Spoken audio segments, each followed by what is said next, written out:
What's going on? Mike McFarland here, the Lake Fork Guide. As usual, going to give you a Lake Fork rundown.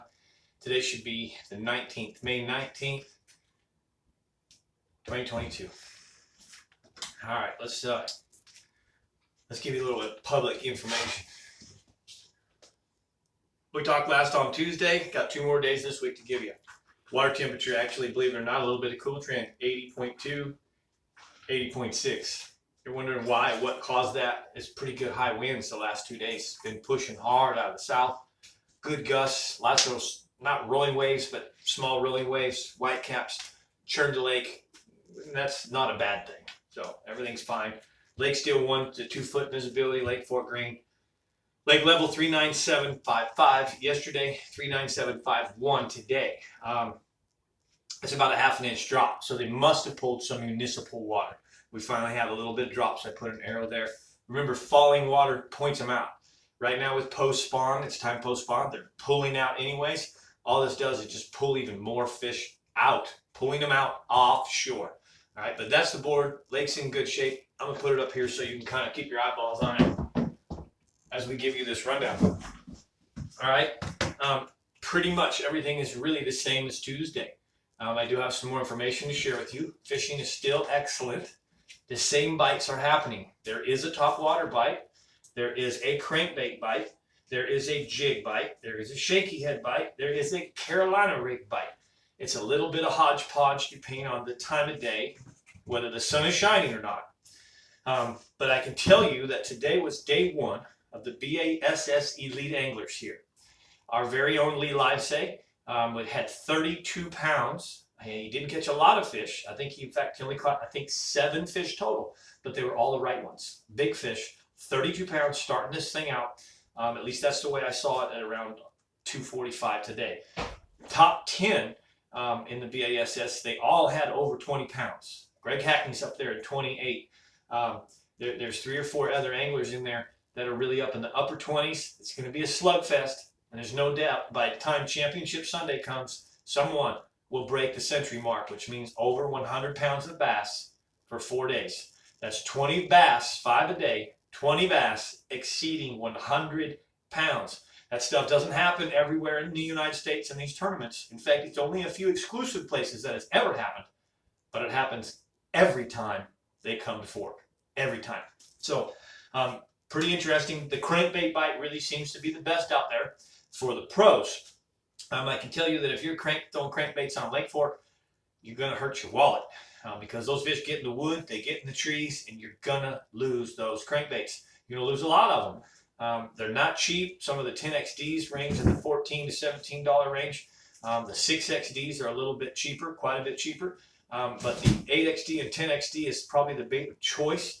Gets down a little bit deeper and finds those post-spawn fish with the right profile. But anyways, that's what's happening with the elites. They really crushed them today. What was unique is that I told my client today that we would, this is a big lake. It's 39 miles of lake, 330 miles of shoreline. There's plenty of places for us to fish and not be in the elite angler's way.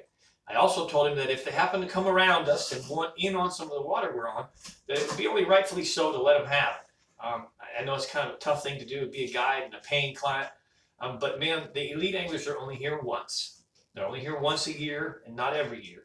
They're only here for 4 days. And it's kind of a choice to be made. My client was so awesome about it, he had no trouble with it. Fortunately, they did come around us, but real fortunately, they never really needed the water we were on. And it was unique because we got to watch them do their thing. And here's the coolest part, that was the unique part. My client hung with them.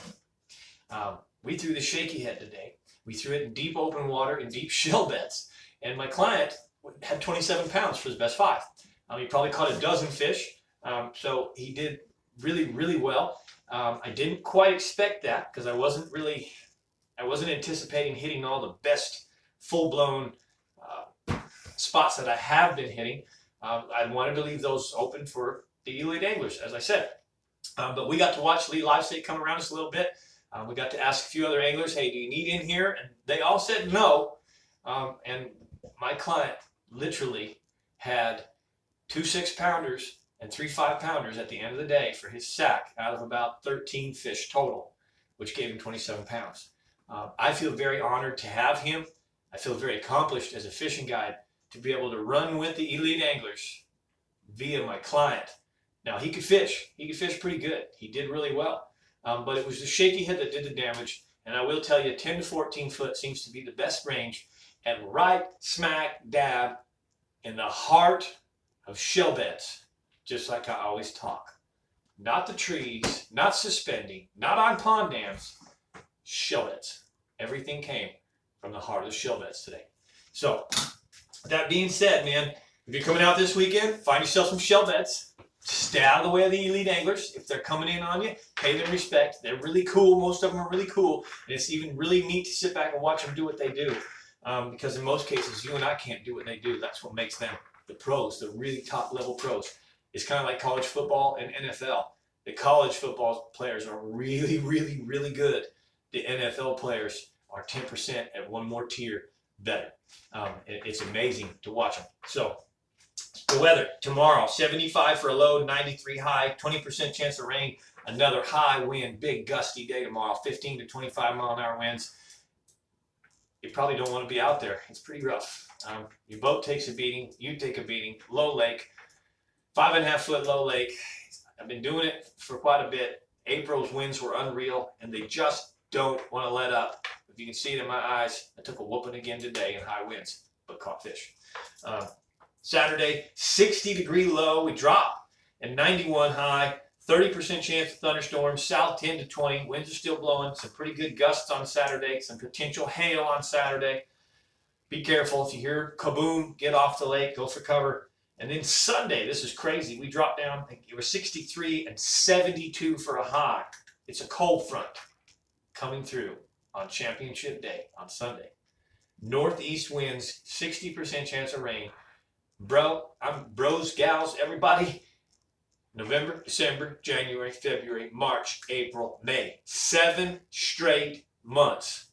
And the cold fronts are still coming in Northeast Texas. Again, 63 and 72 are the high temperature, low temperature this Sunday with another cold front. Unreal. It won't hurt us. At this time of year with the post-spawn fish offshore, probably even fire them up. They're tired from the spawn. They're wore out. They're looking for cooler, deeper water. It's right up their alley. But, man, it's still crazy to think on Sunday, if I don't fish on Sunday, thank goodness. But if you're out there Sunday, you need rain gear. You're probably going to need your hoodie because the northeast wind blowing. It's going to be pretty chilly. All right? But that concludes the rundown, public rundown. I'm getting ready to show the baits right here. All right? I'm getting ready to show exactly the baits I'm throwing, exactly the color that I used today, and I'm going to describe what we did today that created the bites, because we had to get the bites. There was something specific that I had my client do today that got those bites, all right? At first 20 minutes, 30 minutes, he was not getting them. I dialed him in, and he got the bites. If you want to know what that is, subscribe. I'm telling you, it's worth it. The members only channel is rocking and rolling. I got a $50 tip via the Super Thanks the other day. I got multiple tips from the members only on the Super Thanks, and it blew my mind. I was first of all humble. I was second of all very grateful. But third of all, it gave me the confidence to tell you and know myself that there is absolute value in the members only channel. So this is an invite. If you really want to know some goods and details on Lake Fork, go hit the join button and join my members only channel and learn more details about the public rundown, or then the public rundown, and the private members only rundown. All right? Thanks again. Appreciate y'all watching. Got to go do the members only. I'm Mike McFarland, the Lake Fork Fishing Guide.